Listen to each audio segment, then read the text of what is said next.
ನಿಮ್ಮ ನೀರಿನ ಬಾಟಲಿಯಲ್ಲಿರುವ ಪ್ಲಾಸ್ಟಿಕ್ ಈಗ ನಿಮ್ಮ ರಕ್ತದೊಳಗೂ ಇರಬಹುದು ಅಂತ ನಿಮಗೆ ತಿಳಿದಿದ್ಯಾ? ಜಗತ್ತನ್ನು ಬದಲಾಯಿಸಿದ ಪವಾಡಕರ ವಸ್ತು ಈಗ ಮೌನವಾಗಿ ಅದೇ ಜಗತ್ತನ್ನು ನಾಶ ಮಾಡ್ತಿದೆಯಾ?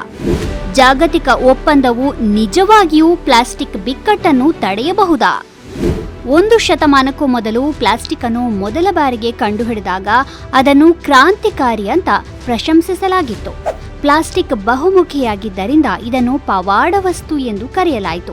ಇದು ಬಹಳ ಬಾಳಿಕೆ ಬರುವಂತದ್ದಾಗಿದೆ. ಆದ್ದರಿಂದ ಇಂದು ಇದು ಎಲ್ಲೆಡೆ ಇದೆ.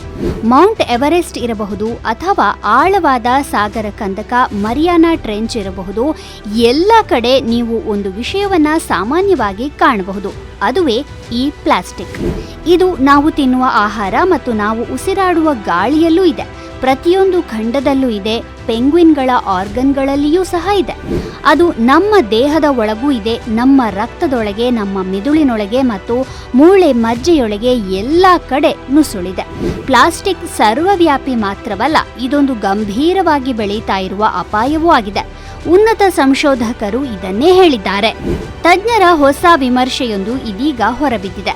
ಜಗತ್ತು ಪ್ಲಾಸ್ಟಿಕ್ ಬಿಕ್ಕಟ್ಟಿನಲ್ಲಿದೆ ಮತ್ತು ಅದು ನಮಗೆ ತೀರಾ ನೋವುಂಟು ಮಾಡುತ್ತಿದೆ ಎಂದು ಆ ವರದಿ ಹೇಳುತ್ತದೆ. ಇದು ಶೈಶವಾವಸ್ಥೆಯಿಂದ ವೃದ್ಧಾಪ್ಯದವರೆಗೆ ಆರೋಗ್ಯ ಸಮಸ್ಯೆಗಳನ್ನು ಉಂಟು ಮಾಡುತ್ತದೆ. ಈ ಬಿಕ್ಕಟ್ಟು ಪ್ರತಿ ವರ್ಷ ಜಗತ್ತಿಗೆ ಸುಮಾರು $1.5 ಟ್ರಿಲಿಯನ್ ನಷ್ಟ ಉಂಟು ಮಾಡುತ್ತಿದೆ. ನಮ್ಮ ಗ್ರಹವು 8 ಬಿಲಿಯನ್ ಟನ್ ಪ್ಲಾಸ್ಟಿಕ್ಗೆ ನೆಲೆಯಾಗಿದೆ ಮತ್ತು ಈ ಸಂಖ್ಯೆ ಹೆಚ್ಚುತ್ತಲೇ ಇದೆ. ಇದಕ್ಕೆ 2 ಕಾರಣಗಳಿವೆ. ಮೊದಲನೆಯದಾಗಿ, ಪ್ಲಾಸ್ಟಿಕ್ ಉತ್ಪಾದನೆಯು ಗಮನಾರ್ಹವಾಗಿ ಹೆಚ್ಚುತ್ತಾ ಇದೆ. 1950ರಿಂದ ಇದು 200 ಪಟ್ಟು ಹೆಚ್ಚಾಗಿದೆ.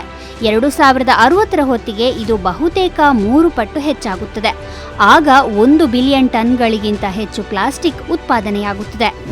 ಅದರಲ್ಲೂ ಮುಖ್ಯವಾಗಿ ಸೋಡಾ ಬಾಟಲಿಗಳು, ಚಿಪ್ಸ್ ಪ್ಯಾಕೆಟ್ಗಳು ಮತ್ತು ಫಾಸ್ಟ್ ಫುಡ್ ಕಂಟೈನರ್ಗಳಂತಹ ಏಕಬಳಕೆಯ ಪ್ಲಾಸ್ಟಿಕ್ಗಳು.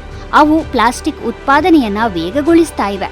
ಎರಡನೇ ದೊಡ್ಡ ಸಮಸ್ಯೆ ಏನಂದ್ರೆ, ಹೆಚ್ಚು ಪ್ಲಾಸ್ಟಿಕ್ ಸೇರ್ಪಡೆಯಾಗ್ತಾ ಇದ್ರೂ ಕೂಡ ಅದಕ್ಕೆ ತಕ್ಕಂತೆ ಸಾಕಷ್ಟು ಪ್ಲಾಸ್ಟಿಕ್ ಅನ್ನ ತೆಗೆದುಹಾಕಲಾಗ್ತಾ ಇಲ್ಲ. ಅದರಲ್ಲಿ 10% ಕಡಿಮೆಯನ್ನ ಮರುಬಳಕೆ ಮಾಡಲಾಗ್ತಾ ಇದೆ. ಉಳಿದವುಗಳನ್ನ ಲ್ಯಾಂಡ್ ಫಿಲ್ಗಳಲ್ಲಿ, ರಸ್ತೆಗಳ ಪಕ್ಕ ಅಥವಾ ನಮ್ಮ ನದಿಗಳಲ್ಲಿ ಎಸೆಯಲಾಗುತ್ತದೆ. ನಿಧಾನವಾಗಿ ಪ್ಲಾಸ್ಟಿಕ್ ತ್ಯಾಜ್ಯವು ಮೈಕ್ರೋ ಪ್ಲಾಸ್ಟಿಕ್ಗಳಾಗಿ ವಿಭಜನೆಯಾಗುತ್ತದೆ. ಅಂದ್ರೆ ಪ್ಲಾಸ್ಟಿಕ್ನ ಸಣ್ಣ ಕಣಗಳು. ಅವು ಆಹಾರ, ನೀರು ಮತ್ತು ಗಾಳಿಯ ಮೂಲಕ ನಮ್ಮ ದೇಹವನ್ನ ಪ್ರವೇಶಿಸುತ್ತವೆ ಮತ್ತು ಆರೋಗ್ಯ ಸಮಸ್ಯೆಗಳನ್ನು ಉಲ್ಬಣಗೊಳಿಸುತ್ತವೆ.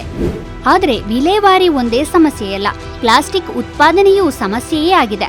98% ಹೆಚ್ಚು ಪ್ಲಾಸ್ಟಿಕ್ಗಳು ತೈಲ, ಅನಿಲ ಮತ್ತು ಕಲ್ಲಿದ್ದಲಿನಂತಹ ಪಳೆಯುಳಿಕೆ ಇಂಧನಗಳಿಂದ ಮತ್ತು ವಿಷಕಾರಿ ರಾಸಾಯನಿಕಗಳಿಂದ ತಯಾರಿಸಲ್ಪಡ್ತವೆ. ಇದು ಮಾಲಿನ್ಯವನ್ನು ಹೆಚ್ಚಿಸುತ್ತದೆ, ಭೂಮಿ ಮತ್ತು ನಮ್ಮ ದೇಹಗಳನ್ನು ಕಲುಷಿತಗೊಳಿಸುತ್ತದೆ. ಹಾಗಾದ್ರೆ ನಾವು ಇದನ್ನ ಹೇಗೆ ಸರಿಪಡಿಸುವುದು? ಏಕಬಳಕೆಯ ಪ್ಲಾಸ್ಟಿಕ್ಗಳು ಮುಖ್ಯ ಸಮಸ್ಯೆ. ಆದ್ದರಿಂದ ಪೇಪರ್ ಸ್ಟ್ರಾಗಳು ಅಥವಾ ಪೇಪರ್ ಬ್ಯಾಗ್ಗಳಿಗೆ ಬದಲಾಯಿಸುವುದು ಸಹಾಯ ಮಾಡಬಹುದು. ಆದರೆ ಅದು ಸಮಸ್ಯೆಯನ್ನು ಪರಿಹರಿಸಲು ಸಾಧ್ಯವಿಲ್ಲ. ಯಾಕಂದ್ರೆ ಈ ಸಮಸ್ಯೆ ಕೆಲವೇ ಜನರಿಗೆ ಸಂಬಂಧಿಸಿದ್ದಲ್ಲ, ಇದು ಜಾಗತಿಕ ನೀತಿ ಸಮಸ್ಯೆಯಾಗಿದೆ.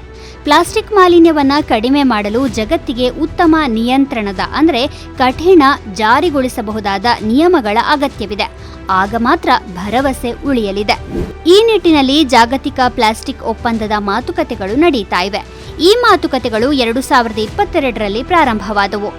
ಅದರ 6ನೇ ಮತ್ತು ಬಹುಶಃ ಅಂತಿಮ ಸುತ್ತಿನ ಮಾತುಕತೆ ಮುಂದಿನ ತಿಂಗಳು ಜಿನೀವಾದಲ್ಲಿ ನಡೆಯಲಿದೆ. ಅದರಲ್ಲಿ 100ಕ್ಕೂ ಹೆಚ್ಚು ದೇಶಗಳು ಮತ್ತು 1000ಕ್ಕೂ ಹೆಚ್ಚು ವಿಜ್ಞಾನಿಗಳು ಭಾಗವಹಿಸುತ್ತಾರೆ.